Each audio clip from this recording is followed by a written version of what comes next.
Get nervous. So how are you? I am well, trying to maintain a calm head in the sea of volatility here. Oh yeah. What, in the markets or at home? Thanks for that. No worries, no I got enough worries. here. Yeah. Okay. So let's have a look. So we've got people coming in. Don, Brad, Raphael, David. Hey guys. I've not been on for the last few. I've had some things to take care of at this time of the evening. I'll stay on this one for a little bit, but then I'll skedoodle.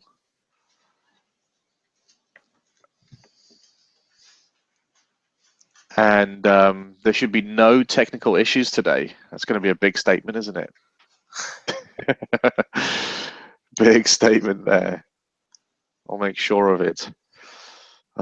Hey, Don, Raphael, there they are. Hey, Zafar. Zafar, we have not started yet. No, you still have time. It's just right on the hour here, so I'll give it like 2-3 minutes for everybody to start filing in.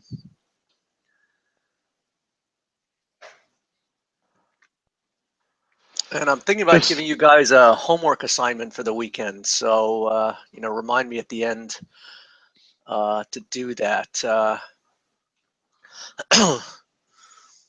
I'll talk a little bit about it when we all together here. Yeah, if you guys can hear us, just put a yes in the comment box saying yes, we can hear. Hi, Sergey. Hi, Liz. Yeah, picture and George. sound is good. Okay, thanks. Yeah, so okay, just waiting for a few more people before we can kick this off. Zafar says he has some pairs to look at for you this time. Hopefully, I'm currency sure pairs. you do. There's just been rock and roll today. It's just been, we've talked a lot about, the precursors to some of these moves this week. And, a lot of things have come to pass as we've talked about. It's just been such incredible volatility. The challenge has been, how do you get a hold of it and stay in these trades, and how do you get out and manage them? And obviously, if you're at home, sitting in front of a screen, it's one thing.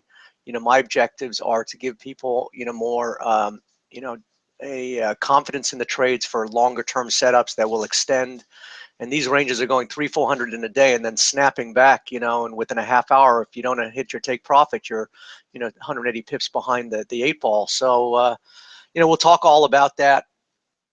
As I said, I'm thinking of giving you guys a homework assignment, for the weekend to talk about on Sunday. One of the things that Peter said to me, today was that, we often write articles to publish to, our traders and subscribers and people who are interested in what we're doing.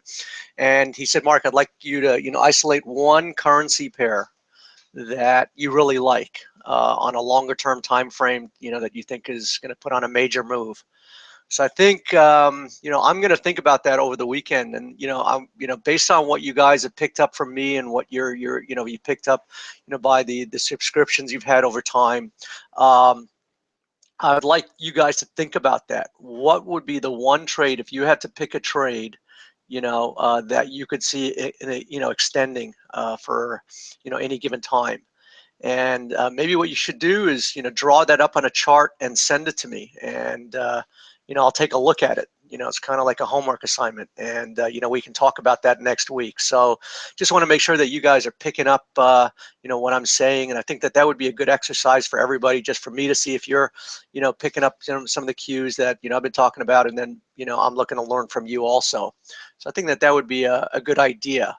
So the idea is to look at, longer term, weekly, monthly, and drill it back down to the daily, one currency pair that you like, either that's going to extend a current move, it's going to turn around, it's going to go for 300 or 500 pips in one direction or another in, a nearer term time frame.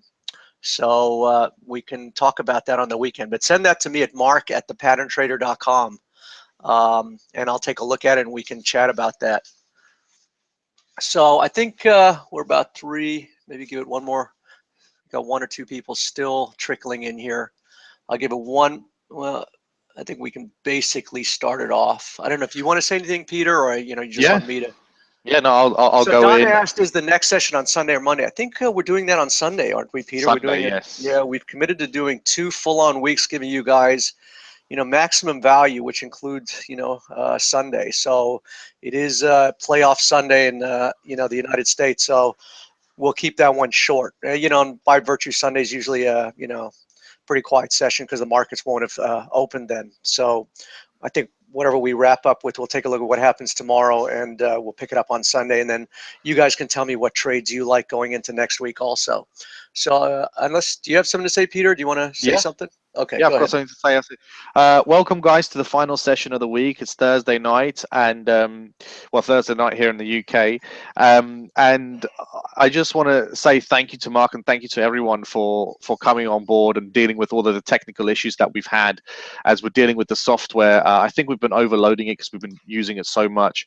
Now, I just want to say that I've been astounded by the quality of the people in this group, like some of the emails we've gotten and the discussions on Facebook where people are saying, adding things and starting conversations. It's really like a cut above what we usually see. So it's been incredible because I get to talk to Mark every day and do this every day, and to see that you guys spend such a short time with him, 5 days in a row, of course, but you spent such a short time with him and you've learned so much, and your mentality is so much further ahead than almost anyone else that I've seen in terms of the comments I've read. So I just want to say congratulations, guys.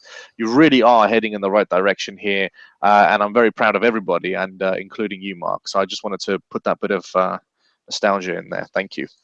Right.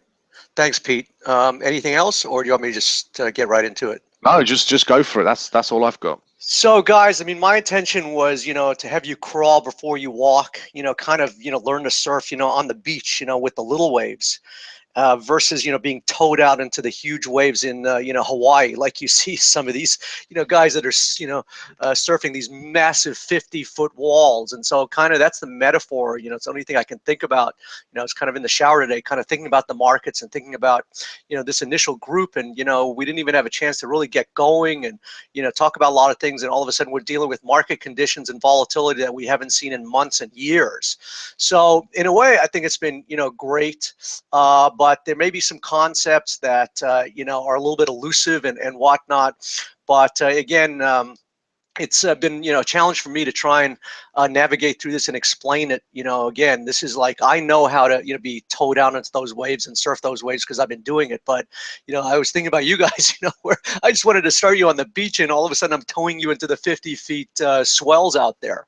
So nonetheless, I hope you've been getting a lot out of this. And let's just start from the beginning. Let's look at the open trade we have for tonight and some of the open trades that unfortunately we got stopped out before they went in the direction we looked at. So I've been talking extensively about gold, why I like this kind of cup and T-handle type formation, the double bottom down here.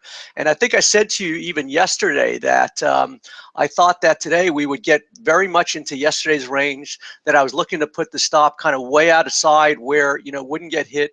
And, it went to, I think, 56 cents just before we got hit. It went to 192.56 and our stop loss was 10.92. So hopefully most of you are still in this trade, but kind of the scenario worked out just as I envisaged, where I thought we could sneak back in here. I said if you wanted to take some off the table yesterday when we were still up here, that it might be a good idea. But I see, I just thought that I want to give this market time to consolidate. I've talked a lot about, knowing why you're in a position so that when things kind of go against you, you have confidence because there's an underlying technical pattern that's underpinning you, that's giving you all that confidence. And right now, the divergence we talked about versus other commodities, how, gold is looking more bearish, versus the other commodity, bullish, I'm sorry. The other commodities are making new lows and gold is off the current lows. We've got this double bottom here. We've got this cup and T handle kind of formation. We kind of hanging right around the neckline. So there's so many things going on here so that even when it gets volatile And this is what happens when a market changes direction. You get, you know, thrusts and parries, and, you know, it tries to force the weak hands out. But, you know, this is where my confidence comes in, because I know, you know, based on this double bottom, you know, you can throw a lot of stuff at me to, you know, get me on, you know, out of this market before I'm really gonna, you know, be convinced that I'm wrong. And you know, it's not an arrogance. It's just like knowing, you know, your formations, knowing your patterns, and then you know, having a battle plan. So, you know, here we have this inside day bar. It was looking pretty bad today. It was kind of going toward the bottom, and I was saying to myself, if it closed at the bottom, I could make a, you know, a case that this is a double top now, and it might roll over. But then again, you know, even if it you know, did roll over, I wouldn't have had a short, because now it would have to crash through all these prices to go down. And even if we were going to do so, it would be a grinding, difficult trade. And I'm looking for easy trades versus, you know, again, this vision that, you know, I talk about is like, where can I picture the market going? And there's so much white space up here to fill that, you know, this is still, you know, can I picture the market going down like this or up? And, you know, just on a visual basis, to cut through all this price action here now would be very hard for this market just to go down against that. Whereas going back up here, where there's kind of no, you know, there's just no price history until way, you know, a few months ago, you know, so everything is still intact for gold. And in fact, if you guys are aggressive, I'd be inclined to sneak in another position on a buy stop above this inside day bar. So we've, you know, this formation is even more mature now. And we have another insurance day bar on top of, you know, where we got in before. You know, we got in on top of these inside day bars. Now there's another one. And for those who are aggressive and want to, you know, want to put on another position, I would certainly advocate it. My confidence in this pair is growing every day, and I really like this market action, where for most of the day it kind of, you know, went off the highs and started going low, and for the most action was here. And then, you know, just later in the day now, it's kind of peaked higher and sitting right there. And this is exactly the price action that I envisaged when we were speaking yesterday. So I like gold for all the reasons we've talked about it. I like it even more that it's snuck in another insurance day bar. And again, if you guys want to put a buy stop in and add to your position with a sell stop, you know, somewhere under here, probably, you know, a good idea. I don't know if I'm going to advocate that to the group, but you guys are in the inside, and you know, that's, you know, what. So, Yeah. but maybe just at the end, Mark, you give like exact parameters for where you would enter and where the stop Sure. loss would be and stuff. Like, Okay. because Well, Trent you know, asked about that. yeah, I'd say the range is pretty much baked in the cake today. I'm pretty confident, even though we're 2 hours out, that it's not going to take out the high or low. So right now, the high's 1104.55. So I'd put in a buy stop at, you know, 1105 or 1106, probably 1106, just to, I always like to sneak it a little bit more above, because sometimes we get there and it turns right back.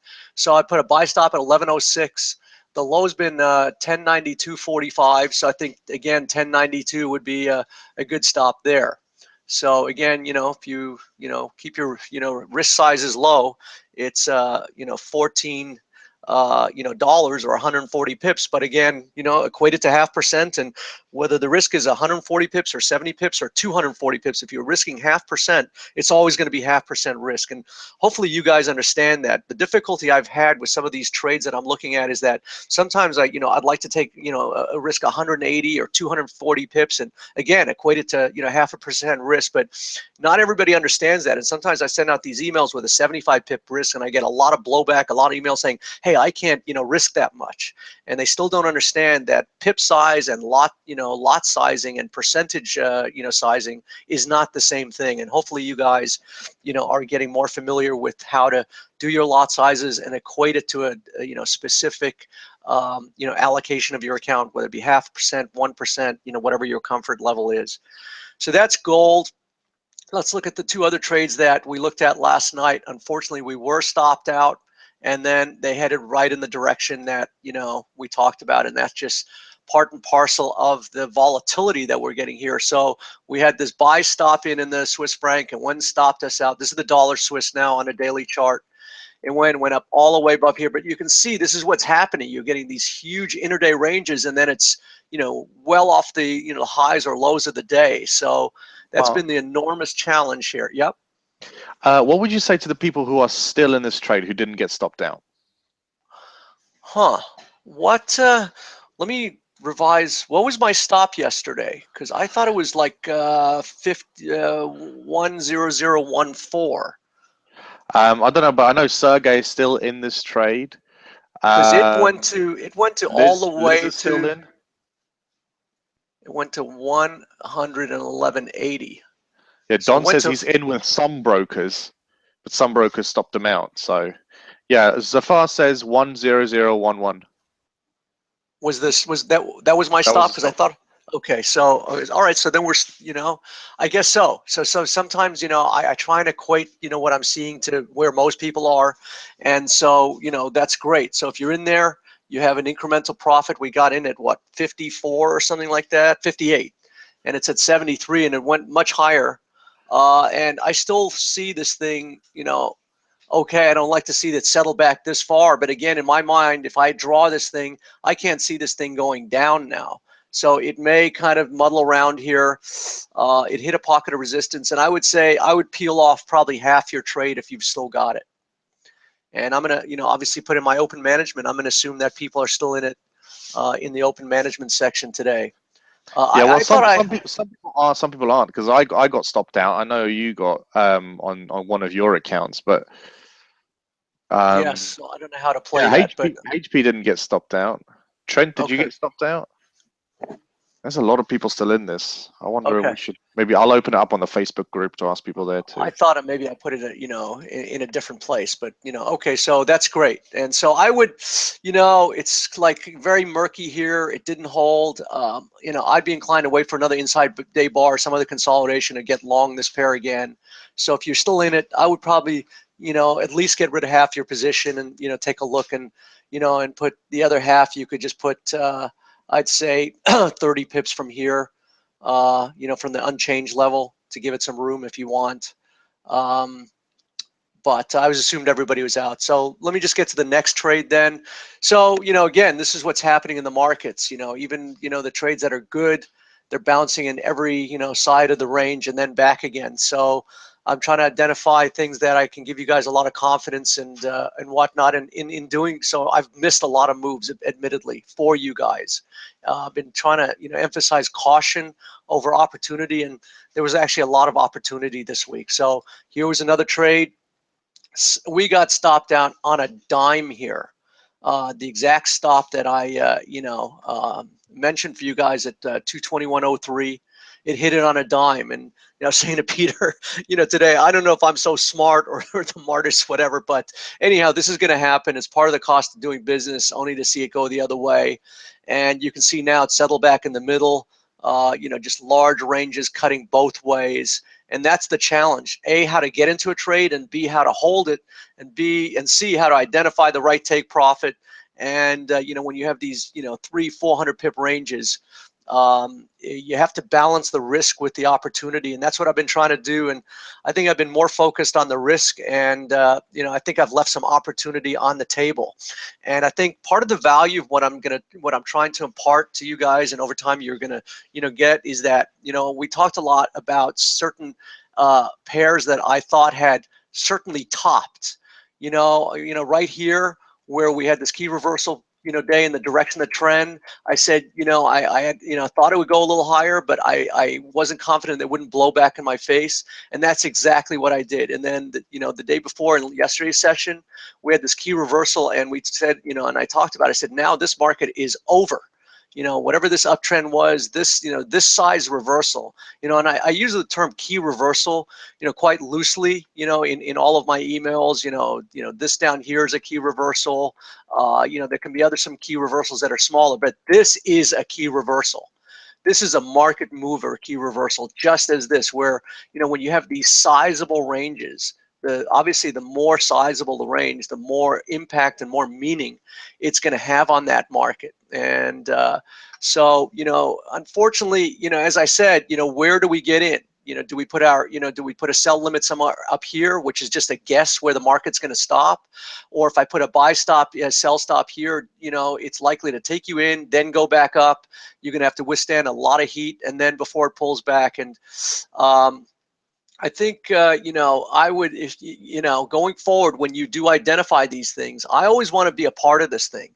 And, you can put on, even if it's just an infinitesimal position, you almost got to say to yourself, I want to put on, something here and be willing to almost risk the entire candle, because this was pretty clean. But if you remember, in contrast, we were also talking about the euro versus the British pound. And it had the same thing where it had that key reversal higher. I didn't want to get in here because I thought it would come back. And indeed it did. We had this key reversal there. But now look, if you had to withstand the entire candle almost as a risk before this thing finally broke later in the day. So it was up here for most of the time. So to put a sell limit, anywhere here, you'd actually have to outguess where you think this thing's going to stop. And at some point, if you want to get involved in these days, you almost have to be willing to risk the entire candle. And obviously, these candles are so large now that if you want to put on very, very small risk sizes just to be a part of this, because when you see these things, they do indicate that this market is now over and there is an opportunity. But now, obviously, the challenge is, how do you play this opportunity? So it was, easier in some markets than others. Let's look at the euro odd while we're in the euro crosses. So certainly, well, let's just start with the euro USD, because the euro looks like it's topping, but now you can see that by the end of the day, whatever you thought at one portion of the day, by the end of the day, it's completely reversed. And so, the euro relative to US dollar, has been, very uninteresting for a while. We're in this trading range. I envisage that we will go back and forth. I could almost make a case to see it, above this 111 area. I talked about that. But for right now, it's a lot of noise. So now we have to look at euro, as compared, to these, other trades. And, they look pretty weak today, but by the end of, today, it's going to look very different. So euro versus, Canadian looks, the weakest, and we just looked at that. And I even spoke about this last night. I mean, if I try and envisage and visualize what a pattern is going to be once you see something like this, because this basically, has, is really reversed this thing. And, now, what kind, I'm trying to see, this is what I was imagining in my mind last night. So you could actually, let me just reduce this a little bit. So again, these markets have been putting on these pretty unconventional size moves and patterns, so that if we're going to look at this reverse triangle, I mean, this thing could cut very quickly down here. And then we could, put on a head and shoulders here and then whatnot. So, I'm trying to visualize in my mind what this is going to look like. But this looks like it's on a very quick trajectory the other way. And that's the markets. It'll spend, so many weeks, inching and, going up, and then 3 days, it takes it all back. That's kind of what happened in the stock market. It took 8 years to, go up, and, 8 weeks to take it all back. And that's what we're seeing. We're just seeing these momentous moves. And I'm trying to balance risk, versus reward. And I certainly wanted to get short here, but I just didn't know how much heat, you'd have to withstand before this thing came off.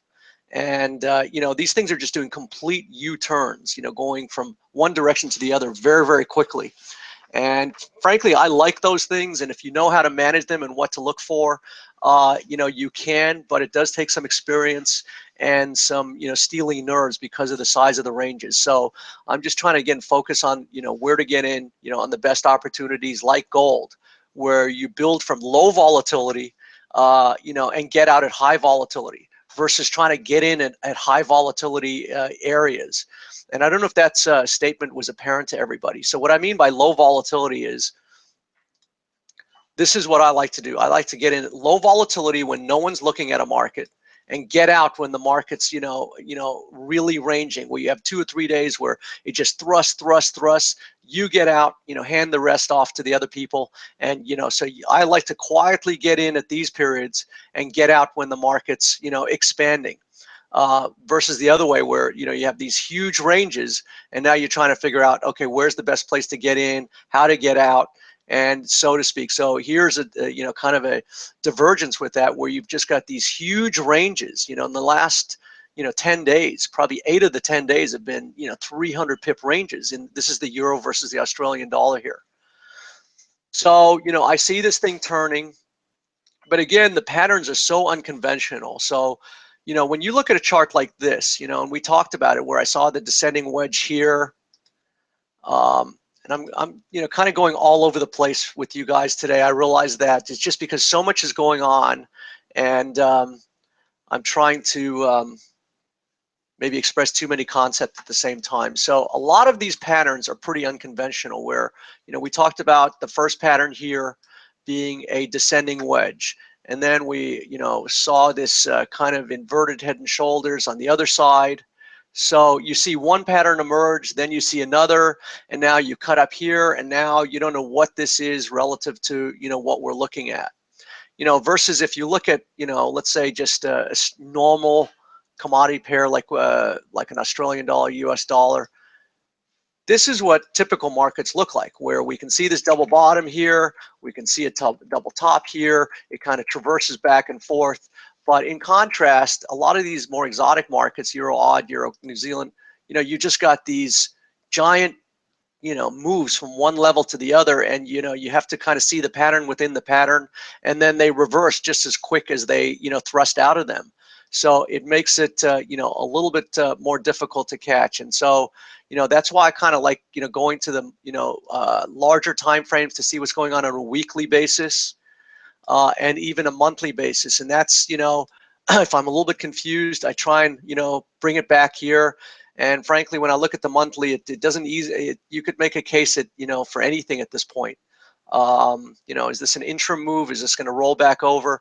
On the weekly, we're starting to see something that to me looks pretty apparent that this thing looks pretty bearish. You have an enormous key reversal, even though this isn't red. You can see it closed, on the low of the day, on a range that went almost from 166 to about 156. So that was 1,000 points this week right here, and it closed on the very low of the week, which basically tells you that any upside movement into this thing is going to meet with a lot of resistance. And in fact, this is what we're seeing here. So now you have the first look at what looks like to be a huge double top on the weekly basis. And could we make a case for this rolling back down here?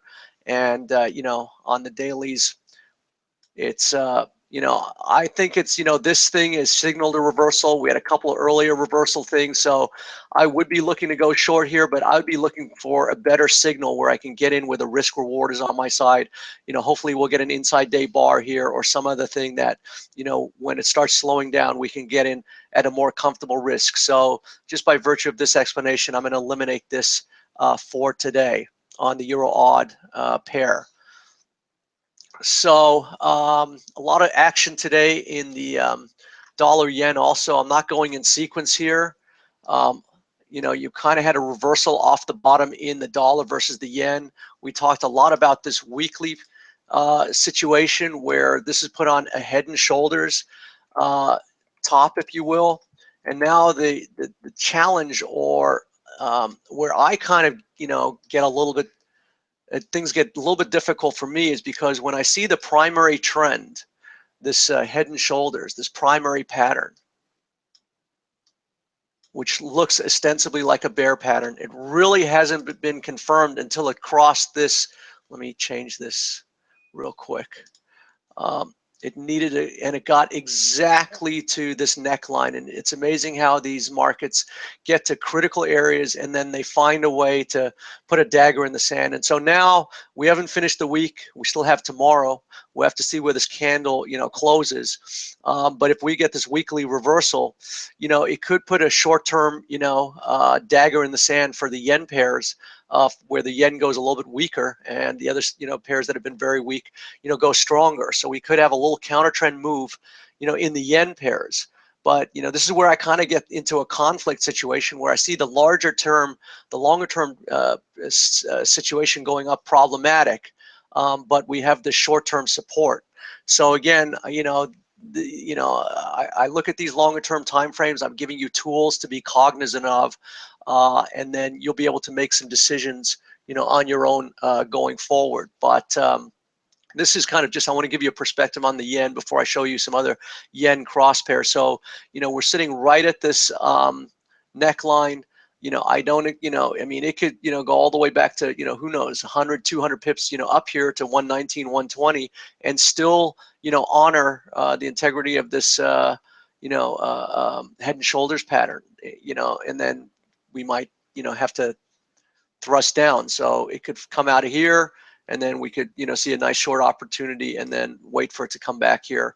I do see this price gap at 112.40. I've always had an eye on that, and based on what I'm seeing here, I still think that we could see that as an objective. But this is a weekly thing, and it takes a long time for some of these patterns to develop. I mean, from here to here are several months of back and forth. So in some discussions you'll hear me saying, well, I'm bullish on the yen, but then you'll see me go long some of these yen pairs. It's only because there could be some short-term opportunities against these major trends.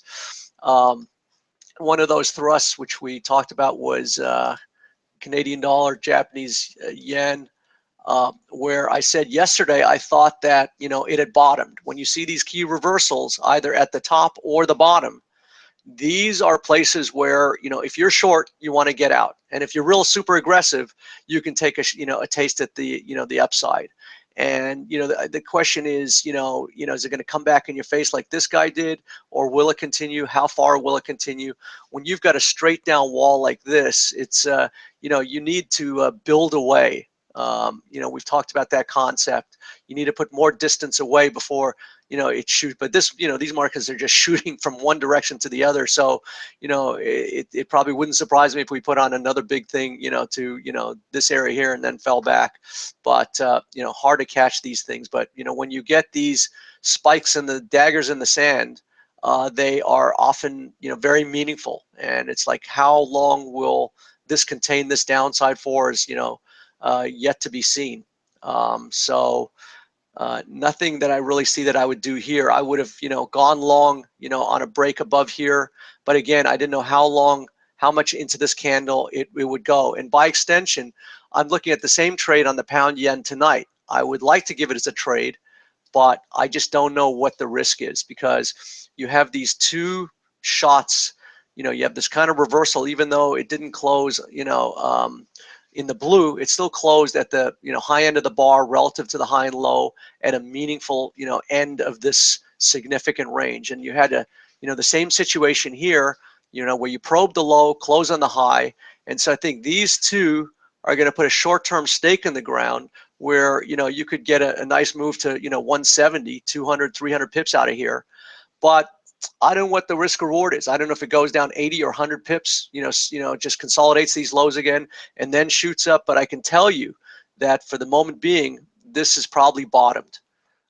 So whether you wait for this to come down 80 or 100 pips and you take a shot at buying it, or you do it typically the way I do it, on a buy stop to confirm the momentum. So I'm a little bit conflicted. I see this is going up. I saw the pound kind of as it turned today, put a bottom in. So this is the British pound versus the US dollar. And this is the kind of candles we've been seeing all week, that when we've seen these things, they just exploded out of them. And so, I'm expecting that we could get, a similar, kind of bounce, if you will. But the, the concern or the risk reward, or, the thing that the conundrum, if you will, that I've had all week is, how much room do I give this to breathe?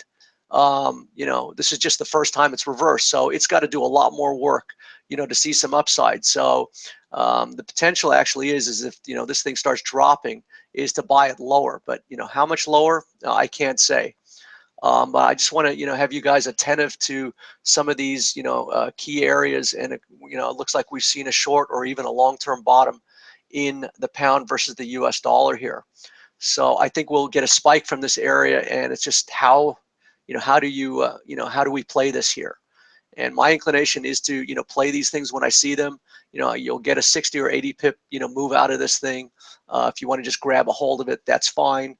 Again, my challenge is not to have everybody in front of the screen for these trades. So I'm, going to drill it down to, opportunities that, you don't have to, be so quick on the trigger finger, so to speak.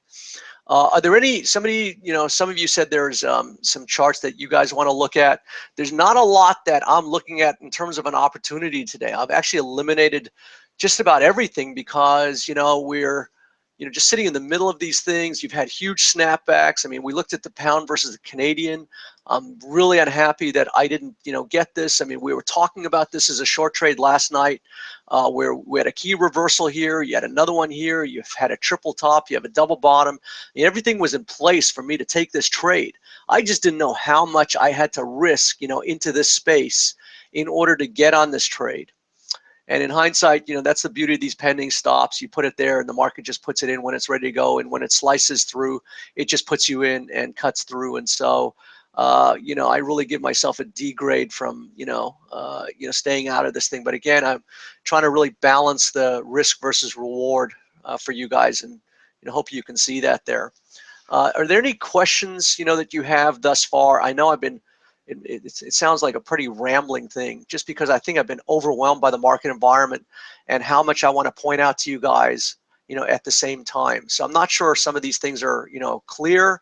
If there's any, you want to discuss or any charts you want to discuss, maybe I should take a breather at this juncture just to see what's on your mind. And like I said, I don't have a lot that I see. I really like this gold trade that we've talked about, just because we can get in on a pattern that is sneaking in there. It's low volatility, and the risk is much more accessible than it, or quantifiable than it has been on some of these other trades. So David said, other than a double top, head and shoulder, are there other clues that the trend will be over and either consolidate or reverse? Well, David, you can see that these things have been just stopping on a dime. Where we've had multi-week or multi-month trends, and then in one day you take back several weeks of work. So from here to here is 147 down to 142. 500 pips was the last week was taken back in a couple of hours. So this is just stopped on a dime and reversed. And again, I wasn't shocked, and we talked about this yesterday. I told you this was over. If you're long, you need to get out, and if you're aggressive, you can take a shot at the short side. What I typically like to do is, once the market has been on such a steep incline, where you have this virtual wall, if you will, I like to see the market build out. And so by no means do I feel like we've missed this move, even though I really you get such huge opportunities on these turns. And as I've said, I think that's where my edge is really scoping out where the turns are and taking advantage of them. And typically I do, and I've been so overly cautious that I've stayed out of some of these things. But now that we are where we are, what I'm looking at is, we've got this vertical wall, virtually like this. And that was part of my trepidation, is like, how far do you, fall against that wall? And typically, I like to see something build out, build back up here, build away, and then it can fall down, because it needs to, put some space between here and there. And I still believe that. This is not just going to, keep going. Well, it could. These markets can do anything right now. But by and large, there is a structure and a, sensibility to these markets. And, I may miss, one thing here or there, but sticking to the basic sensibility or structure, is not a bad idea. And so I would just wait for this to be consolidated, wait for this to build away a little bit before I even thought about going short. But frankly, I would want to see a lot more build away before I would want to short the dollar versus the Canadian. Whereas, that has been, that build away, if you will, for lack of a better word, has been developing in Australia dollar. So you can see that versus, US dollar, Canadian dollar, the Australian dollar, Canadian has been building away from this main primary vertical wall. And now we can make a much, more reasonable argument just on a visual basis that this thing can roll over and go this way, because it's created some space or distance from this primary uptrend or primary wall, or whatever you want to call it. And the same applies for the New Zealand dollar, Canadian dollar. And this, I thought was going to be a signal tonight, but it was looking like it was settling on the low, then it went to the high, and now it's in the middle, and so the signal is kind of evaporated, even though we're an hour away from closing. So if this drops a little bit more and closer to the low, and this looks to be like a reversal bar, then I think we might have something. But right now it's so ambiguous. But what I want to point out is that if I was trying to make a case for shorting a market, I would want it to build away from its primary uptrend. And do some work, see some reversals like you have here, like you have this double top, versus boom, from one direction to the other with the dollar versus Canadian. We just, reversed on a dime. And, I don't think that that's going to continue. I think that, this is probably a buy opportunity somewhere. Not that I expect to go to new highs, but, I expect it to probably go back, up into this area again. It's not just going to, fall away so quickly. But who knows? These markets have been so counterintuitive that you just don't know. But I think what I wanted to, I think the value part of the discussion this week was when to take some of these key reversals in the direction of the trend, because we saw one here, but it was at a fairly mature part of the trend where the bars were starting to get much bigger, where the volatility was expanding, versus if you got a key reversal here, where you can see the bars are much smaller and the volatility is much lower, so that the confidence of just grinding it out and getting this grinding thing is much more. But then once you start opening it up and the volatility expands, again, I want to get in areas of low volatility and hand it off to the other guys when the volatility gets high. So even though I expect some work in here, I think this is going to be a complex pair to trade, the dollar Canada. And I hate the dollar Canada anyways. I never do well in it. I don't know why. So I tend to steer away from it anyways. But I think this is going to be, difficult both up and down now. I do think this up move short term is over, but where we go from here is probably just going to be more of a choppy affair. So if I was going to do something against the Canadian, I would certainly look at, Australian dollar Canada. I was hoping that this would roll over, and this kind of looking like it is, but we again have this ambiguous close here.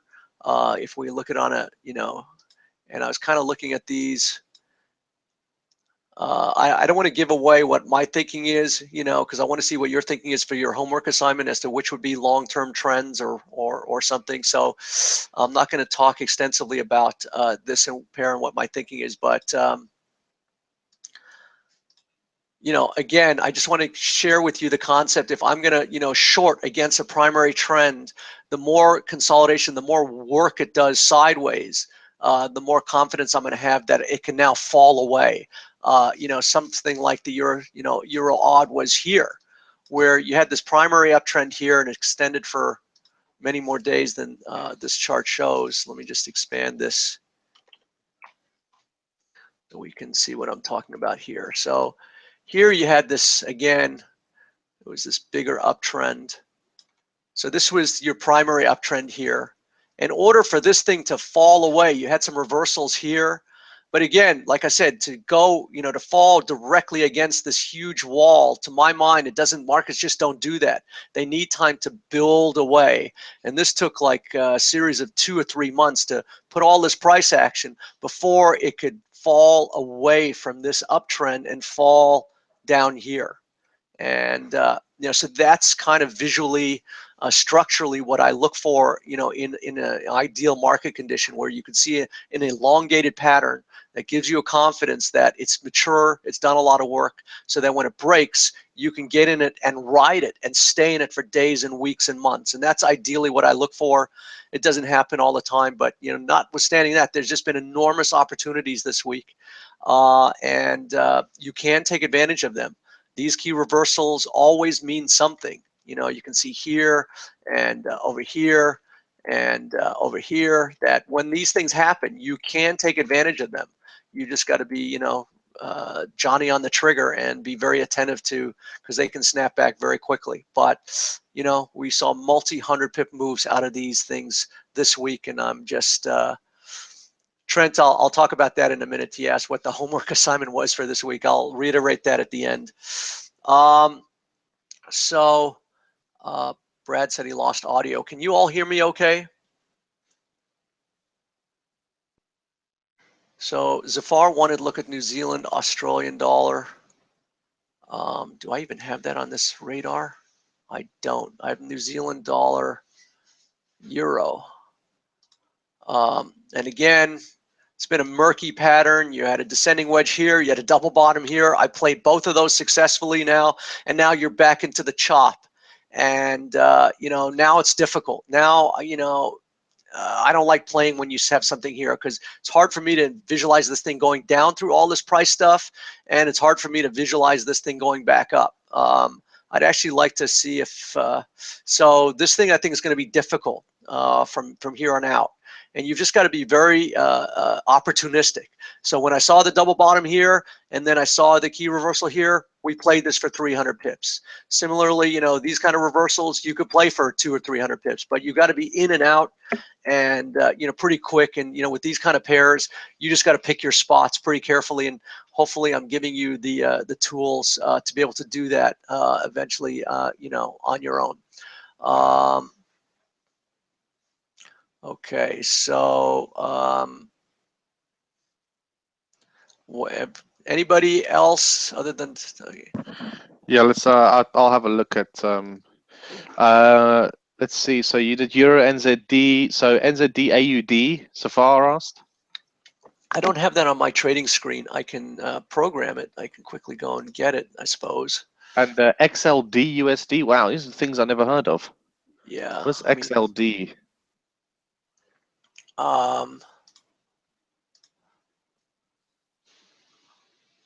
So let's see, New Zealand dollar odd.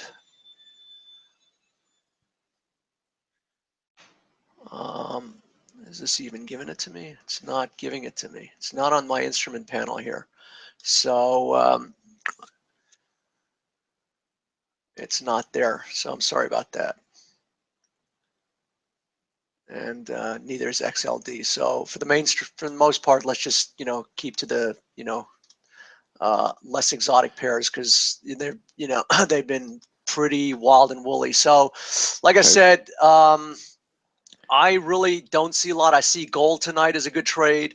You've seen, again, some counter trend moves in the Australian dollar, which, I find really interesting.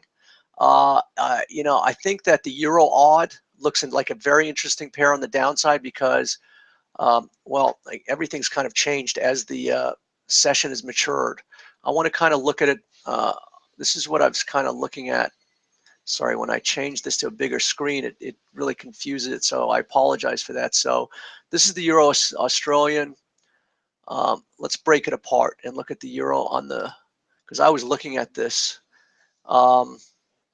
So you have this double bottom here. This is in the Euro. You have this kind of consolidation here.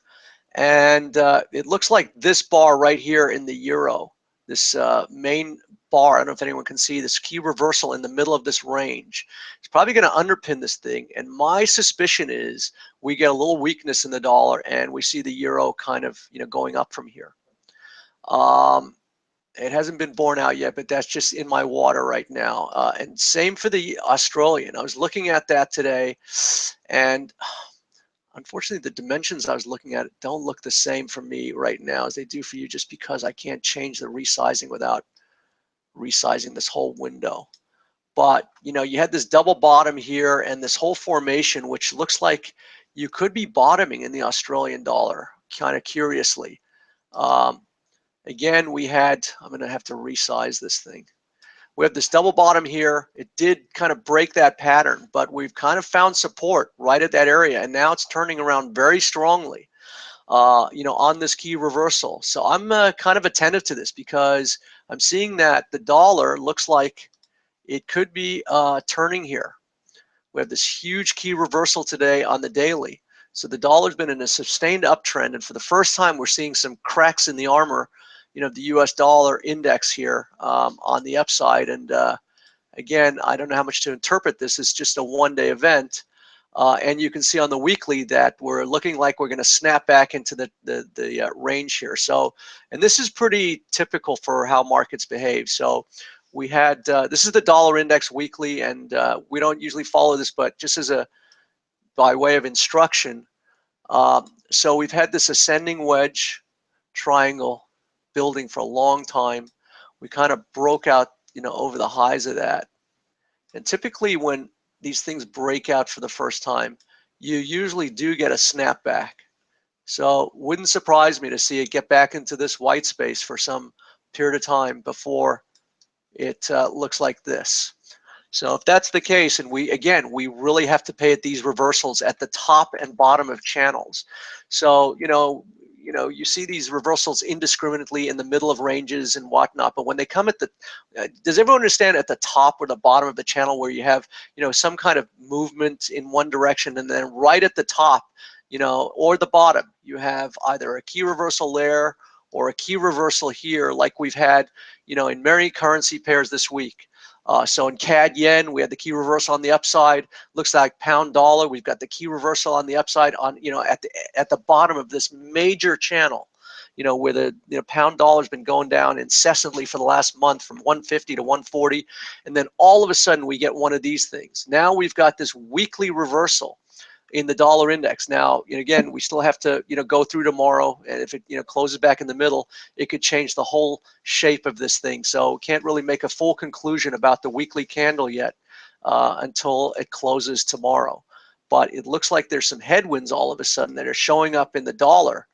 And maybe this is going to be a function of central bank intervention because of all the volatility in the stock market, or who knows what. I can't, anticipate all this. You can just look at the charts, and the whys are never, that important to me. I just want to follow what the markets are telling me. And this is the problem. You can really get locked into, I've been looking at this dollar saying it's going up, it's been a thing, and then all of a sudden, your mind almost can't wrap around how fast things change. And you're seeing one thing, but the communication between your eye and your mind sometimes doesn't quite catch up.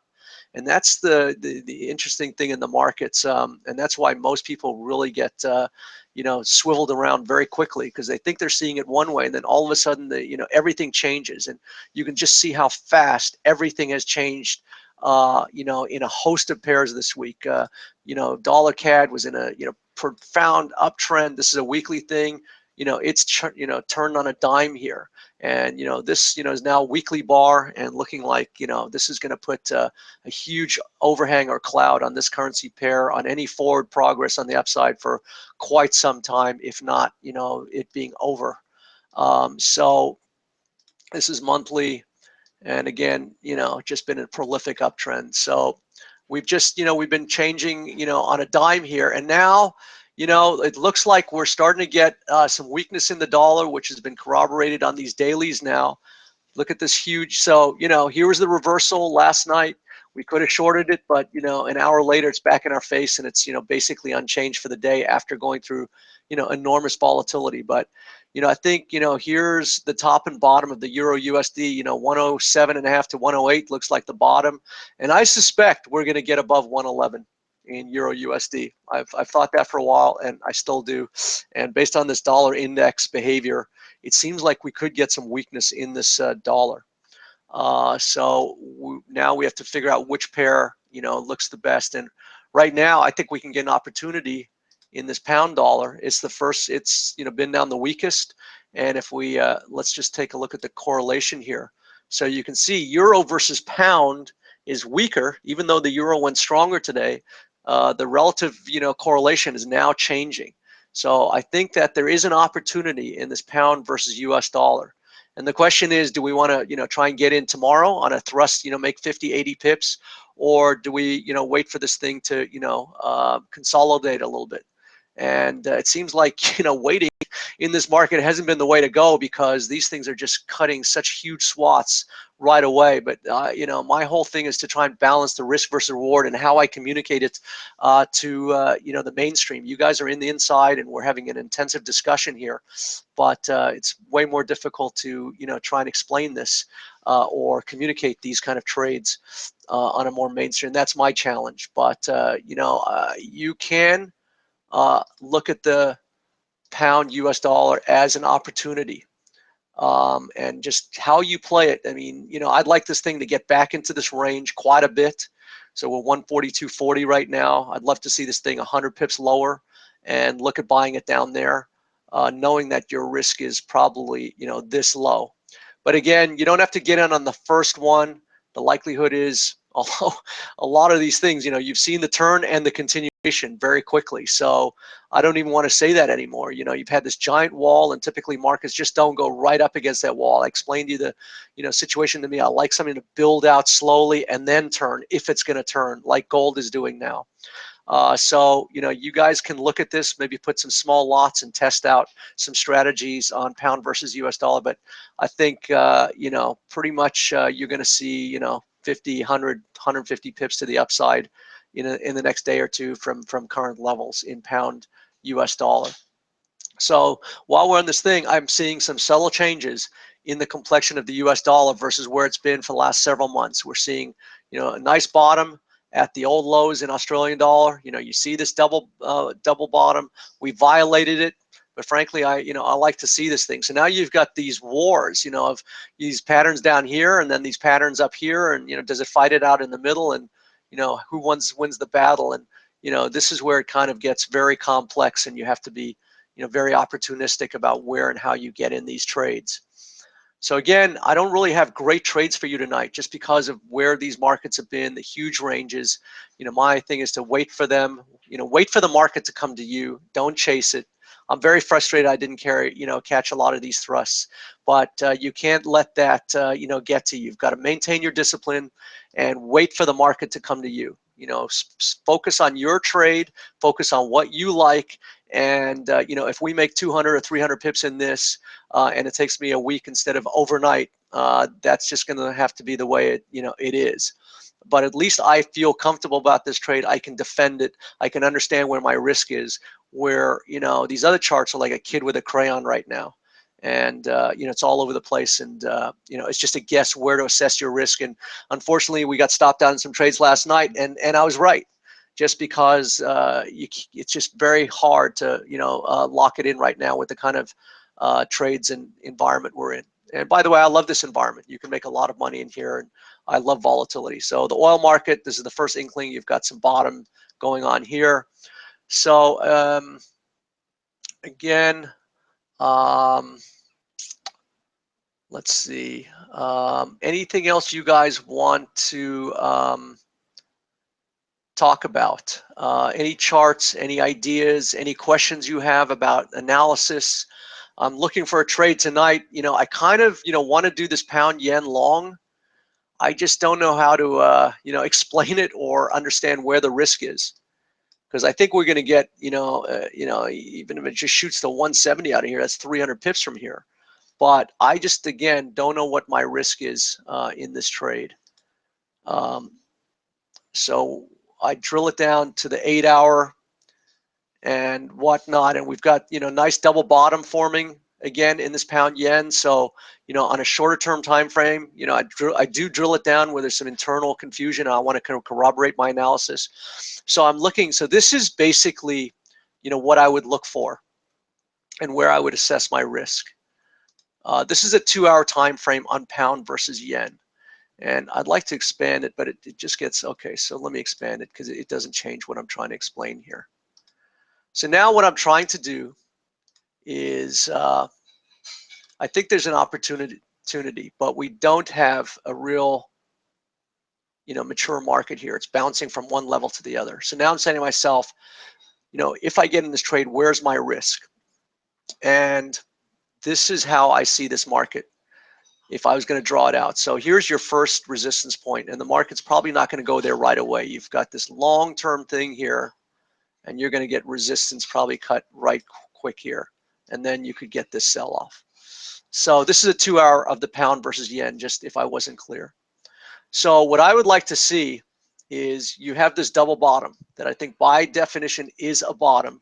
And so I think it's going to, by virtue of the word bottom in the double bottom pattern, it's going to go higher.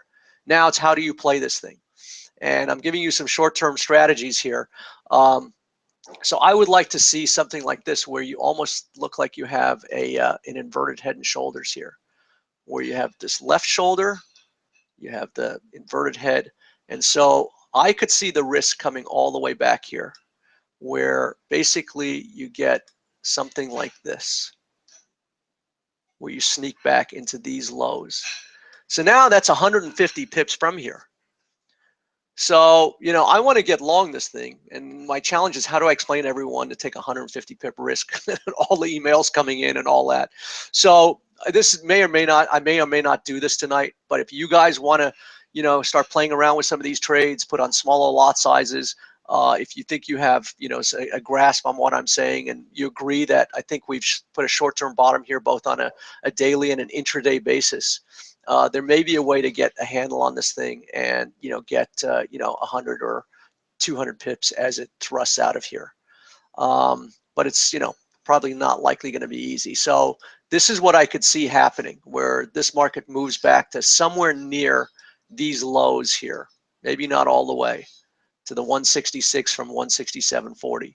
And again, the more this thing builds away from this primary downtrend, the more it has to, go up. If it just shoots up from here, it's going to run out of energy very quickly. And by the end of the day, it's going to be down here that we saw in the CAD yen the other day.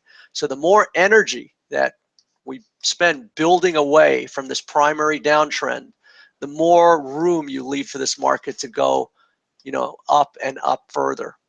So is that concept clear to everyone? So when you start seeing these things, you can start, making some adjustments in what you're looking for in a trade. Yeah, Peter, do you get that? No, I completely understand it. Yeah, very well explained.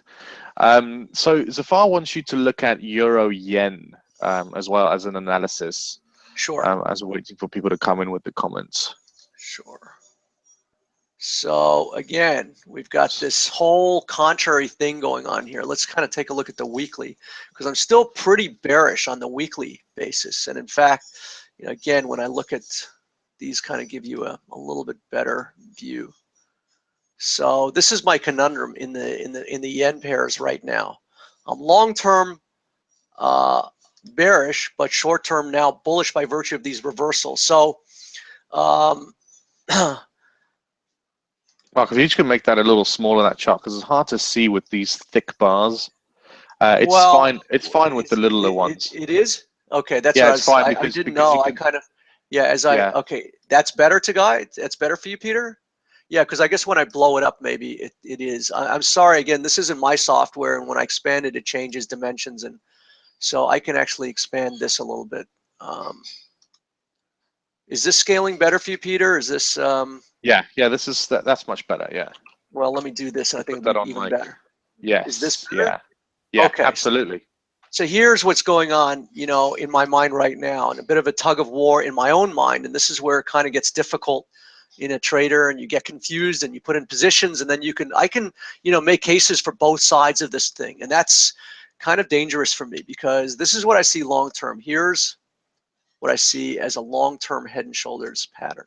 And this week, in the dollar yen and the euro yen and whatever, you came right to the next neckline, and that's where you've held.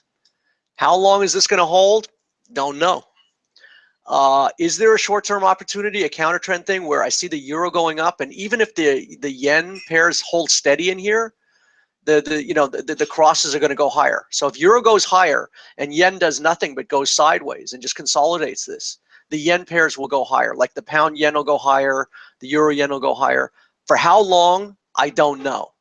If we get this robust dollar move and euro does move from 108 to 111 now, and yen even just hangs around in here, just in this range, and doesn't bust through here for a while, we could get some strength and a rebound. So this is the conflict I see. I see that the euro looks like it's going higher, and the yen looks like it's going stronger, but maybe not right now. Maybe it just gets to hang out here. So this is the balancing act, and I'm giving you reference points, to contextualize these things on your own. So let's just go back to the yen daily. So you can see this huge weekly, on this chart, you can see this left shoulder, you can see the head, the right shoulder, exactly. But look, you've now had a key reversal again on a weekly basis. And we haven't finished the candle for the week, so I don't know if it's going to settle up here or not. But we have to be attentive to these reversals, and it certainly could put a hold on any further downside momentum for the time being. You could get a rally back up here, down here. It could move around. So meantime, the yen is weakening, the cross pairs are strengthening. Now these cross pairs look better. So it's an ongoing, balancing act. But right now, I do see an opportunity in this, and maybe let's add to this a little bit.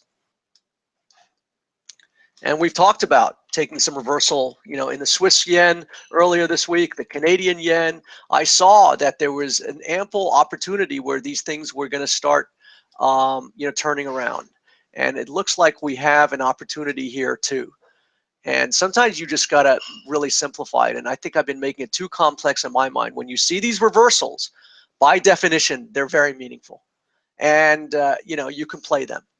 You just got to really reduce your lots, your risk size. And so, sometimes, so this is coming in. Look how symmetrical this is, guys. These markets are amazing. They look so volatile, and yet, how do they create these structures? I'll never know. I'm still fascinated by how the markets work. So now you have this boundary, and now you're at the bottom. This is the discussion we were having with the Swiss versus the yen. For everyone, this is Euro Yen daily chart. Okay. So we're having the same discussion early in the week about Swiss versus yen, and I saw an opportunity at the bottom of this channel where I thought it was going to turn around. And now we're looking at almost the identical thing here, where I, thought that this thing would put an overall kibosh on the market for a while, and it did, and it rolled over.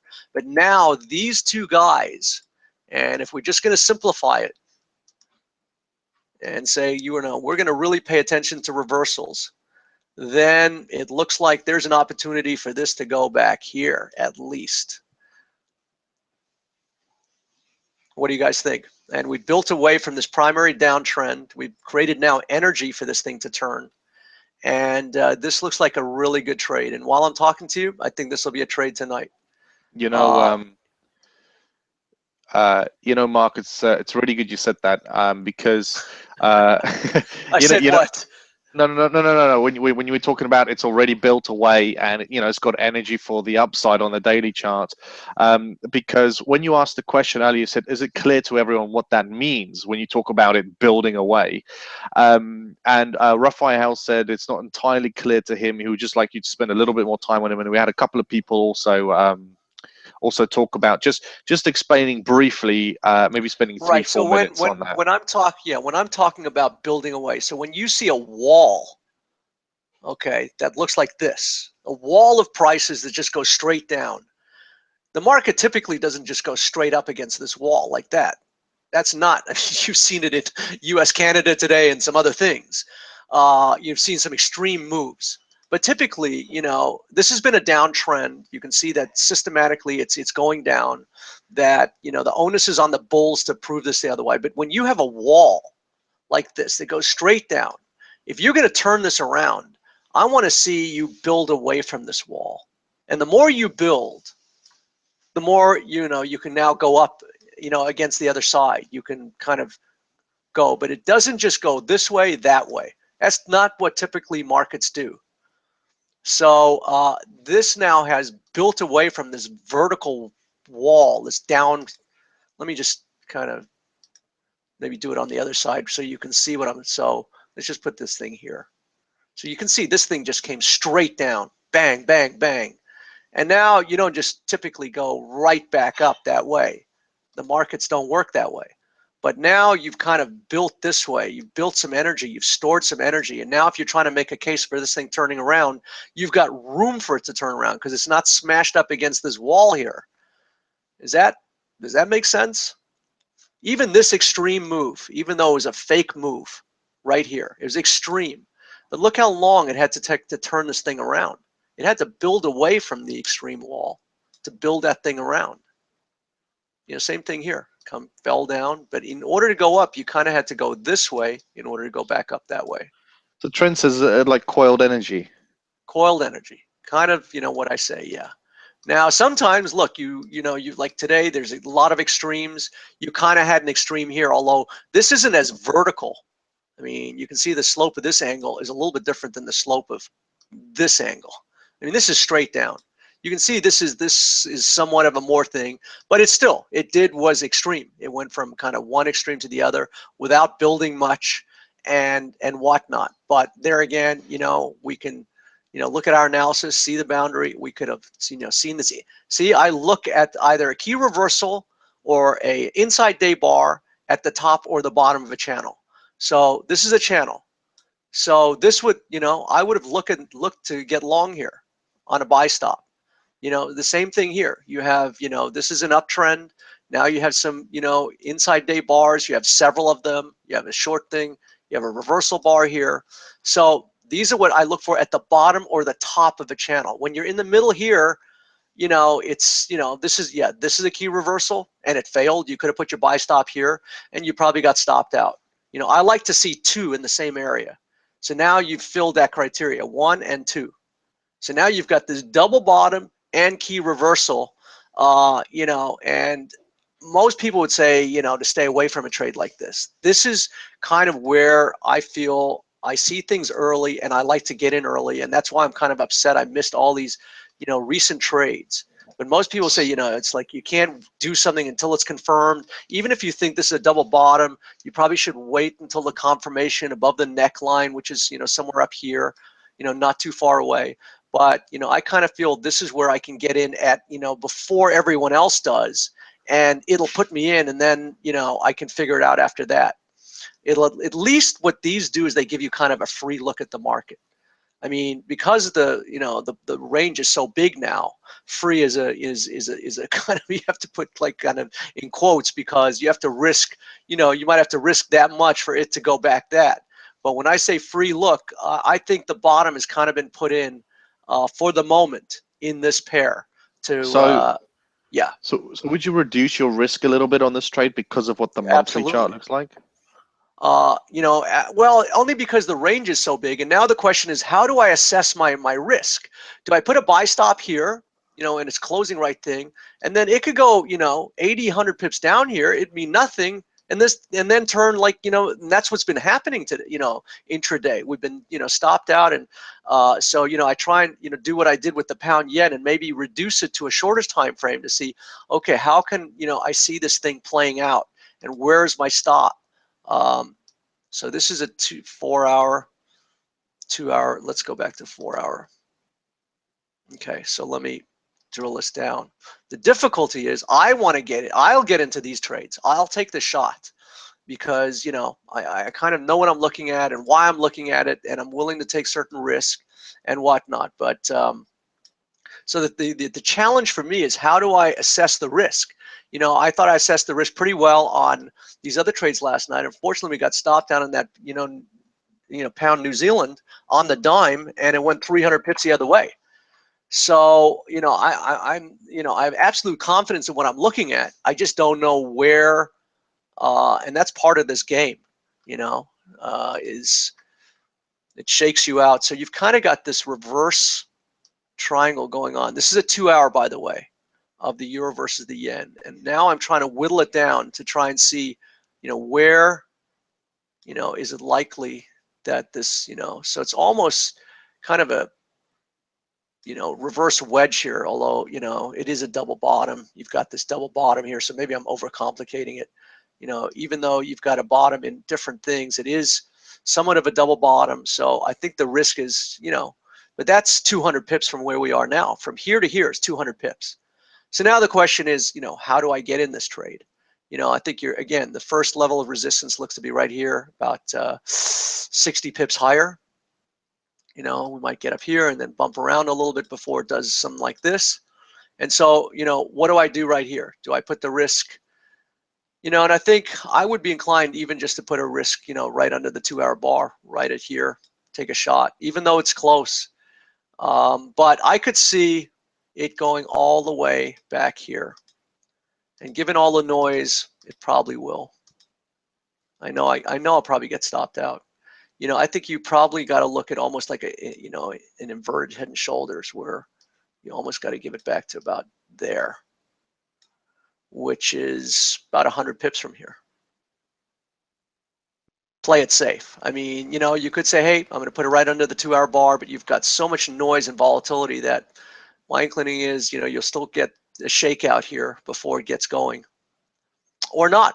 It may just hit the buy stop and just go, which is what these things have done. Although when you see this range bar, And that's the other thing, just visually. A market's just not going to close like this at the top and then just go from one thing straight up. It's got to do some work within the candle, especially the size of this candle. So I like to see it come down here, do more work, and then when it starts coming back up, time it so that you can get in. But how do I time this on a once a day email? I don't know. I think that's the difficulty. You've got a 200 pip range, and so you probably have to risk at least 100 pips in this trade to get a hold of it right here. So that's the challenge, and that has been the challenge for me all week, guys. It's not that I haven't seen all of these trades. It's it's how do you get in and stay in, and even the ones that we got in, they didn't let us stay in. So that's part of the difficulty. I kind of made it look easy the first part of January, just everything just works seamlessly. And now you're getting into, some heady parts of the market where there's still some great opportunity, but you have to balance risk with reward. But, I think that, this is something that I really want to be a part of. This is a double bottom, and it's a question of how much back and filling, how much build out from this wall. You can see relative to that wall, how much build out, gold has been doing from its primary. Look how much work gold has been doing. So even though you had this double bottom, you had this thrust out of here, then it went back, and then another thrust back a lot. And the more work a market does, the more your confidence is. And so that's why I'm so confident and have been all week in just hanging in with this gold trade. And we've had a lot of noise. It's been coming in our face several times. But I'm very confident sitting in a trade like this because I know what I'm holding. And I think that was the whole description of this whole thing, is how do we design trades that we can have a lot of confidence in when we get in them. Pete, anything feedback from you? Yeah. So I think that's very interesting. Very conflicted on euro yen, very clear on gold. So Trent actually asked just quickly, do you pay attention to all the newswire services regarding placing trades beforehand? No. And No, I found that is the absolute worst. And then, some people, are emailing me now with their ideas on trades. And I got one from last night from some guy on the pound New Zealand, said, something on the MACD was not right on the monthly, and I should look at the weekly. And I just, I hate seeing those things because and that's the real job of a trader, is that this should be a very solitary thing. Free of any distraction, free of CNBC, free of watching news. You have to make very objective decisions. And I think you can see what I do. I drill it down to the price action, the price patterns, and I try and remain very objective. And the minute I see an email or I look at weekly commentary, and there's thousands of people chattering on social media about trades, and it will only undermine you. I often share this story on webinars and with Peter. There's a couple of books called Market Wizards by this guy Jack Schwager. If you haven't already bought them, I would advise you to. He basically interviews the best traders in the world, like George Soros and Bruce Caxton, who is a huge currency trader, and on and on. And I'll never forget, out of all the interviews, the only one that I really remembered was this one guy who went into an interior office, within his own office, where it just had walls and a door and a table and a desk. No TV, no CNBC, no nothing. Then he'd have his secretary bring in his chart book for what he was going to look at. And he would look at chart after chart after chart, 30 charts, hundreds of charts. And guess what? He didn't even know the name of the chart he was looking at. He told her to white out, the name of the chart. So he didn't know if he was looking at pork bellies or soybeans or euro odd when he was looking at a chart. So what I'm trying to convey here, very long-windedly as usual, is that you want to be as objective as possible. You want to be, this is a loner business. You got to be willing to stand in the pits of Chicago, and when 1,000 people in the pit are screaming sell, you got to be able to scream buy and have absolute conviction in that.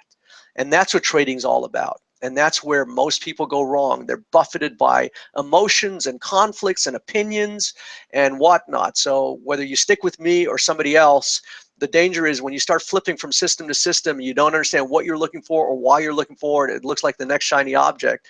That's why most people, make mistakes and 95% lose.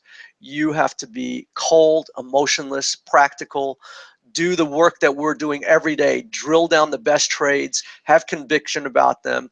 And, we got stopped out, prematurely yesterday. Oh, well, it's part of doing the business. I hate that. It really pisses me off to see something go 300 pips in a direction that I thought it was all week and not be there for it. But it's just, the part of the cost of doing business. So for that person, do not look at any other opinion. I'm trying to give you some tools. Go and find some other tools, and then try and find something, make it authentic for you. I followed a very successful trader. I followed the underpinnings of what he taught me in terms of price action, and then I made something into my own. And I keep on trying to add layers and pieces to what I do, just to refine it, to make it a little bit better. But at least it's authentic to me. I know what I'm looking for and why, and I don't care what your opinion is. It just. But what I do care about is that it messes me up. Make me rethink, and I don't want to do that. By the time I've looked at my 30 charts at the end of the day, when I send you my things, I want to be able to defend every one of my analysis, even if it goes upside down. Yeah, well, perfect answer there. I think I'll probably take that snippet of the recording and send it to one of the big trading websites just so everyone can hear that. Absolutely. Okay. And that's what we say in our webinars. If you go to these forums and you're, chatting with newbies and, everybody has an idea, boy, you are just going to be confused, and it's not going to be self-serving at all. Well, yeah, that's what happened to me when I started, when I did the Knowledge to Action course. I don't usually tell people what courses I went on, but you guys are the insider group, so I don't mind. We went on to Knowledge to Action course, and after that, I joined Trade to Win, the forum, and it was just horrible for me. Everything I did, everyone second guessed everything, and I used to post my stuff online, and it was very, very difficult. Very difficult for me. I second guessed every trade I took. So Zafar just quickly said, what about a small position as a stop, and then a larger position as a limit further down? Yeah, On Euro no, Yen? look, I think that we put in a bottom, where we are today. So now it's just a kind of a guessing game as to how far this thing, chases down. I mean, sometimes it'll go all the way down here. I mean, as we saw, I was convinced that we're over in the pound. I was convinced that this was the high, but look how much this thing got into this candle last night and challenged, those assumptions almost to the top before it fell. So you could get one of these things where it gets all the way down, just until, the last quartile of the candle before it turns, and you're right. So it's a question of, how much, I mean, the thing is, you have to be able to put your stop under today's low, which is 200 pips lower than where we are today. So then there's a question of, position sizing and whatever. But yeah, this thing starts trading 50 or 80 pips lower, I would really like that. 120 pips, better. But then, you've got to make the lot sizes and the risk so that, you're comfortable if it goes 3/4 of the way down this candle before it turns, because it could. You're seeing that kind of volatility and that kind of noise and that kind of stuff. But I really like this trade. I mean, the more we're ideally, talking about this. Yeah, ideally, you probably want to see it do an inside day bar tomorrow, and then on Sunday enter it. Well, I don't think so. I think this is certainly, because this is closing on the upper part of the candle, it's certainly going to burst above here. And again, this is also the value of the pending order, is that when these things are triggered, you're going to get something, 20 pips, 50, 70. There was actually a company that followed me for a year, and they figured just on my pending orders, even if they reversed, you could have made 20 to 25 pips on every order. And the fact that you're closing so close to the high, the chance of it just closing here and then trickling down here, closing in the middle, pretty low. I think you're going to burst above here, and then it's a question of, is it going to blow back in your face, and how much do you have to, what I'd really like to see, and this is the challenge of sending it out right now, I want to wait until 4 o'clock time frame. And actually on Thursdays, just because Friday is a news day, the Thursday session is much quieter. You don't really need to get in on something like this. What I don't like to see is this thing close here, and then we get stopped in, and then it goes higher right away, because you know that it's going to have to come down here and do some work. So what I really like to see is this thing close a little bit lower than the high, then kind of go back down, do some work, and then my pending order is resting here, and when it's ready, I'm put in, and I don't have to worry about it. But if it just takes me off right here on a Thursday night, after you put on this kind of thing, the chances are it's going to come back heavy, and I'm probably going to be stopped out before it goes in the direction. So what I'd like to do is, wait till the 4 o'clock time frame instead of the 2 o'clock, what we normally, 45 minutes from now. Wait another 2 hours until the later closing time. Hopefully this comes off a little bit of the high. Hopefully it starts trading a little bit lower. And for those who want to just follow, a pending order, which I'll probably put in at that time, you can do that. If you want to put in smaller lots on some limits and start feeling out, once this thing goes lower, you can try that. I have a lot of confidence that we've probably seen an intermediate low right here in euro yen. And then the question is, like the euro pound, do we get a candle that goes all the way down here before we get one of these? Or, does it do some short work and get going? And that's why I try and drill it down to, the shorter term time frame. And the best I could do was, see it coming down to about here, which is, what is this price? 127.09, and we're 128.11, so about 104.5 pips from where we are now. Wow, And it that's a long sounds like a way. lot. Yeah, but it sounds like a lot, but it's a 200 pip day. And you're like 135 to 120. You're $9,000 right here. So Yeah, but what is your risk reward going to be? You have well, that if you've got to 400 risk, pip stop. if Yeah. you've got to risk 100 pips, to get up to something where it's, up here at 132, 133, where this thing comes in, Mhm. not bad. Get in at 128, get out $5,000 later, 5,000 pips later for 100 pip risk. And something like this could do it. I mean, we drew the lines, and I certainly see, that it could go back, to that boundary there. So, So you just think you should wait 2 hours from now instead of entering now? Just wait 2 hours and see I'm what going to probably happens. wait to put my signals in until later, anyways. And on Thursdays, I think I'm going to make that a practice, guys, because Friday, whether it's non-farm payrolls, you usually have some market moving, reports and whatever. So the last part of the session on Thursday, like now, you don't really want to be a part of, because it's just going to create some noise and whatever. And I'd be pissed, obviously, if the market just closes at 2 and then goes here and whatever. But I don't think you're going to see that. I don't think you're not going to see some work in this area. Again, markets have basic structure, and they've been violating of that structure a lot this week. But you still got to stick to your discipline. So I think it's the likelihood is you're going to see market action that looks like this, where you're going to see some work back in there. And the question is, and so that looks like a lot, and that could be your 100 pips. I mean, but it's nothing if we're going to get back to there, which is what, 132, 133. So if we're following this, 128 to 133, that's a $4,000 move. I've never seen a single comment, especially from this one from Zafar, cause so much internal discussion with you, Mark. That's amazing.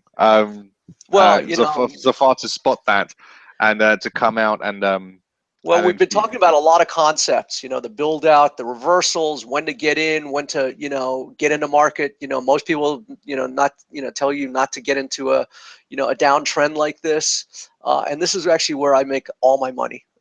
I spot these reversals very early, and this is where I love these key reversals, because the whole premise, my whole philosophy is the market tells you, points to you.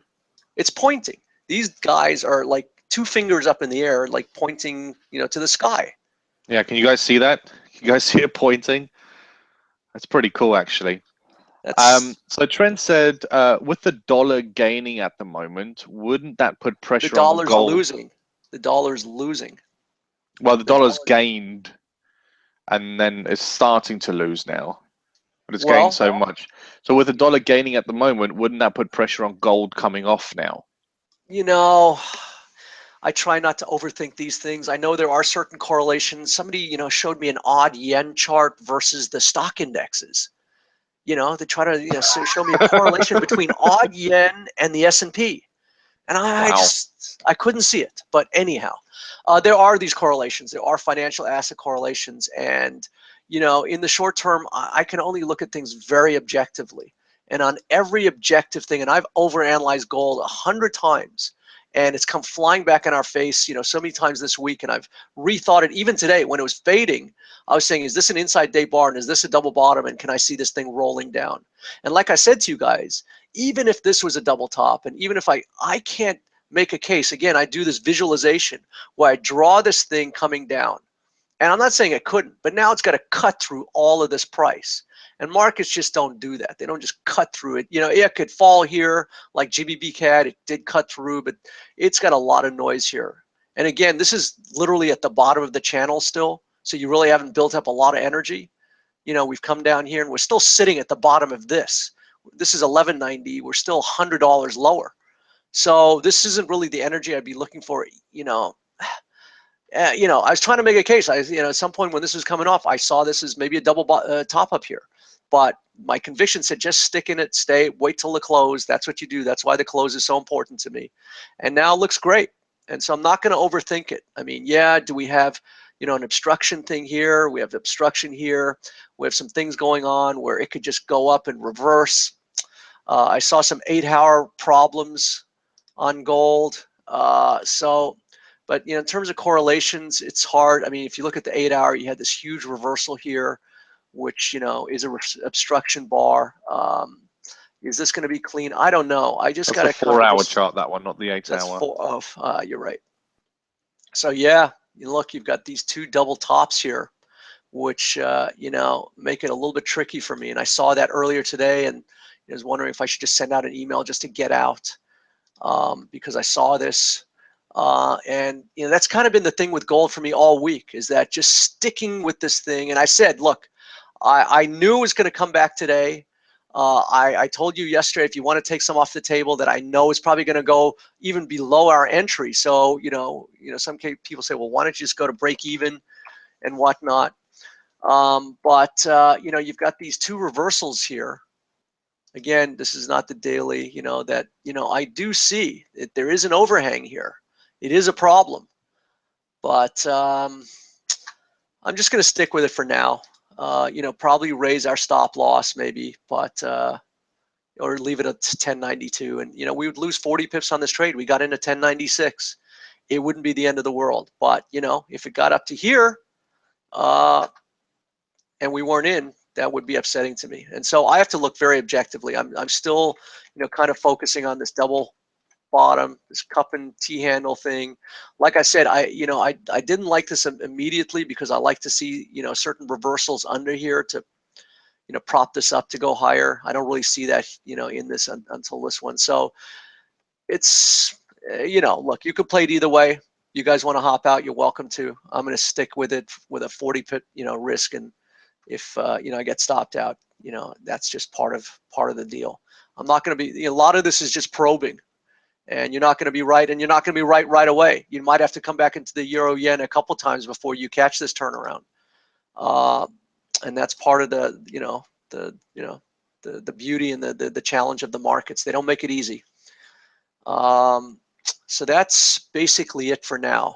So I think I'm going to wait till later to send out the signal, guys. So if you want to start planning a trade in the euro yen, the buy stop is likely to be the high of the day, which is we're still here.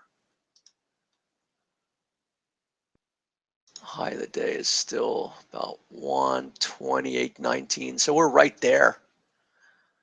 So I want to wait a few more hours before I put out any entries here. And I think this being the Thursday session, if it just closes at the 2 o'clock thing and then keeps going higher, that would be something. And we could see it, because these things have been in such a pronounced downturn that these markets have been trading on a dime. And I can make the case the same for the British pound yen. We saw that double bottom, and I think that we'll come out of here. So here's the double bottom in the pound yen. And it's just a question of how much this thing's maybe going to come off to build away from this thing in order to turn this thing around, or just shoot up like these markets have been going from one level to the other all week. So sometimes we're going to catch them, sometimes we're not, but hopefully you guys have got some great tools. You know, I should have taken this pound Canadian, etc. Let me just look at a couple more charts before they close that I was looking at. Yeah, look at this. This has changed this complete character now. And now this is actually a signal on the other side for me. We talked about this all week that, you know, New Zealand dollar, this is New Zealand dollar, Canadian dollar. And again, this is why I wait till it close, because, you know, half an hour ago, the whole character of this bar was completely different. It was like, you know, I was almost looking at shorting this thing. And I'm focused that this is an uptrend. We saw this double bottom. This is why we put in a, you know, we put in a buy stop above this, you know, this little inside day bar here the other day. We did get stopped out. Perhaps this reversal bar here, you know, was a little warning that we were going to incur some trouble here. But now you have a second or third or fourth reversal right in this area. And this is what I look for. Primary uptrend, the phase of the condition, it's an uptrend. We have these reversals, so you have a double bottom, you have this key reversal on a large range day. So on this one, I would definitely be looking at putting a buy stop here and seeing if we can't get up into these, you know, upper areas here. So this whole thing has changed for me now while we've been on this call, and that's, you know, why I wanted to get on a little earlier with you. But I did warn you that I make most of my analysis about, you know, 15 minutes before the markets close, because the characters have been changing so quickly. I mean, we were looking at New Zealand dollar CAD going long the other day, and, you know, within 1 second, it changed from, you know, being up here when we were talking to being down here 5 minutes later. So that's why the close is everything to me. It's, you know, very intrinsic to, you know, my methodology. I really need to see who won the day, you know, how the close is relative to the high and low. And then on the more meaningful days, like here, this told you there was a short-term top at the top of a channel. But, you know, these are pointing skyward. You guys agree? Here's guy pointing there, and now this guy. So I'm actually excited about this trade. I didn't think we had any trades today, but that's why I wait till the close. Trent says, cool. I'm glad you like it. Simplicity is power, he says. Yeah, I really try and, you know, have made it, try and make it simple within the context of how I look at the structure of the markets. And it's really the structure. There isn't an elegant design to all of this stuff. And, you know, I try and, you know, follow it as best as I can. Anything else? Peter? Peter may have left us. Are you guys still with me? Any last questions? Any last charts before I sign off for the day? So Trent asked about the homework. The homework for today is finding one pair that you know, we really like for you know, whatever, 300-500 pips over the next short term, over the next year, whatever it is. Let's send it to me, mark@thepatterntrader.com, and we can discuss your ideas next week. So I hope you found this week pretty instructive, and I'll probably end it up with that. So I'm always on some delay here, so I'll wait you know, the 20-30 seconds to see if there's any last comments before ending for the day.